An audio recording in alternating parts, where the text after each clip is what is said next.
রাধে রাধে। আপনারা কি জানেন আমরা যে মন্দিরে ঘন্টা বাদন করে থাকি ভগবানের অর্চনা করবার সময়, পূজা করবার সময়, সেই ঘন্টার কি মাহাত্ম্য? আমাদের শাস্ত্র বলছেন যে স্কন্দ পুরাণে বলছেন যে ব্যক্তি ভগবানের অভিষেক করবার সময়, ভগবানের অর্চনা করবার সময়, পূজা করবার সময় ঘন্টা বাদন করেন, ঘন্টা বাদন করে পুজো করেন, তার অতীব পুণ্য লাভ হয়ে থাকে।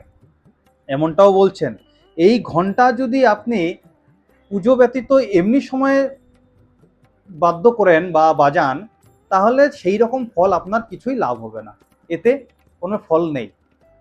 আবার এটাও বলছেন যে সিদ্ধিকামী ভক্ত, যেমন আমি ভজন করছি, আমার সিদ্ধি লাগবে, সিদ্ধি প্রয়োজন, সিদ্ধি লাভ করতে চাই, সেই রকম ব্যক্তি, সেই রকম ভক্ত এই ঘন্টা ব্যতীত ভগবানের অর্চনা, ভগবানের পূজা করবেন না, এটা নিশ্চিত বলেই দিয়েছেন। তারপরে বলছেন যে যে ব্যক্তি ঘণ্টার ধ্বনির মাধ্যমে ভগবানের অর্চনা করেন সে ব্যক্তি 84 লক্ষ যোনি থেকে মুক্ত পান, এবং 84 লক্ষ যোনিতে যে বারবার জন্ম হতে হয় সেই জন্ম ভয় এবং মরণ ভয়, এই দুটো বিষয় থেকে সে ব্যক্তি মুক্ত হন। এবং এমনটাও বলছেন ঘণ্টার ধ্বনির মাধ্যমে ভগবানের অর্চনা করলে সুরপুর নামক এক স্থানে তিনি অবস্থান করেন, সেখানে অপ্সরাগণ সেই ব্যক্তির সেবায় নিযুক্ত থাকেন, এমনটাও বলা রয়েছে। তাই বলছেন ঘন্টার কত মাহাত্ম্য।